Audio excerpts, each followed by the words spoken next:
আমার স্বামীর পরকীয়া যেদিন প্রথম ধরা পড়ে আমার কাছে, সেদিন আমি কান্না করিনি, বরং কোমল কণ্ঠে তাকে জিজ্ঞেস করেছিলাম, আচ্ছা বলো তো আমার ঠিক কি পরিবর্তন করা লাগবে? কি পরিবর্তন করলে তুমি অন্য মেয়ের থেকে ফিরে আসবে? আমার কাছে মনে হয় আমি নিশ্চয়ই কোথাও একটা তোমার মনের মতো না, তাই তুমি আমাকে পছন্দ করছো না। তুমি বললে আমি শুধরে নেব নিজেকে। সে কি বলল জানেন এর উত্তরে?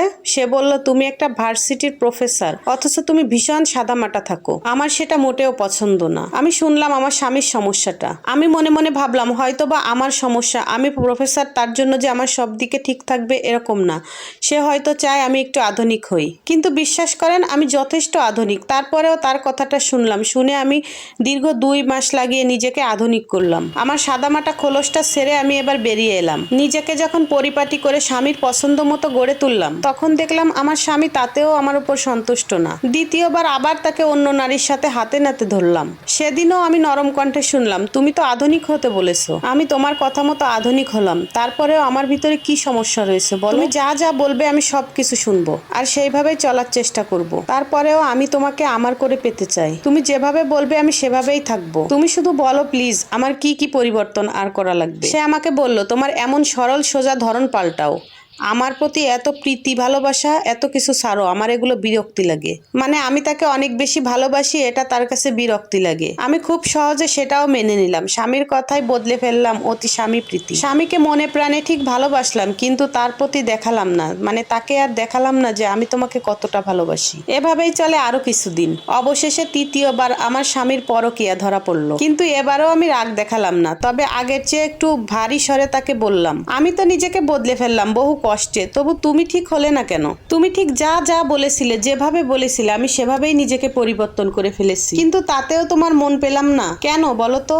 আমার কি দোষ ছিল? সে রেগে গিয়ে কি বলল জানেন? সে রেগে গিয়ে বলল, আমার তুমিটাকেই পছন্দ না। তুমি আমার আশেপাশে থাকলে তোমার অতিরিক্ত ভালোবাসা দেখে আমার দম বন্ধ লাগে। একজন স্বামী এতবার তার স্ত্রীর কাছে পরকীয়ায় ধরা পড়ার পরও কোনো স্ত্রী এত শান্ত থাকে কিভাবে? তুমি কি আদেও ভালোবাসো আমাকে? তুমি যদি আমাকে সত্যিই ভালোবাসতে, তবে আমাকে অন্যর সাথে দেখলে তোমার রাগ লাগে না কেন? একবারও রাগ দেখিয়েছো আমাকে? রাগ হয় না তোমার? আমি না তুমিটাকেই পছন্দ করি না। একটু তো রাগ দেখাতেও পারো। স্বাভাবিক আর 5টা মেয়ের মতো রাগ দেখাতে পারো না তুমি? সে চিৎকার করে করে এই কথাগুলো বলতে লাগলো। তার এই চিৎকারের কথাগুলো শুনে আমি হাসলাম, আর আস্তে আস্তে কোমল কণ্ঠে বললাম, হ্যাঁ রাগ তো দেখাতেই পারি, কিন্তু রাগ দেখাইনি কেন জানো? ভালোবাসার মানুষকে কখনো রাগ দেখিয়ে ভয় দেখিয়ে বেঁধে রাখা যায় না। তাকে আদর দিয়ে ভালোবাসা দিয়ে আগলে রাখতে হয়। আমিও তো রক্তে মাংসে গড়া মানুষ। আমার ভিতরে রাগ, অভিমান, কষ্ট, দুঃখ সবকিছুই আছে। আমি চেয়েছিলাম আমি আমার ভালোবাসা দিয়ে তোমাকে ফিরিয়ে আনবো, কিন্তু দিন শেষে দেখলাম ব্যর্থ চেষ্টাই করে গেলাম শুধু। আসলে আমার আগেই বোঝা উচিত ছিল যে ছেড়ে যাবে সে 1000টা অভিযোগ দিয়েই ছেড়ে চলে যাবে, যেটা আমি পরে হলেও এখন বুঝতে পারছি। যাই হোক, এখন তোমাকে মুক্ত করে দিয়ে গেলাম, ভালো থেকো। সত্যি কথা কি জানেন? যে ভালোবাসবে সে 1000টা অভিযোগ নিয়েই তাকে ভালোবাসবে, তাকে শুধরে নেওয়ার চেষ্টা করবে। যাই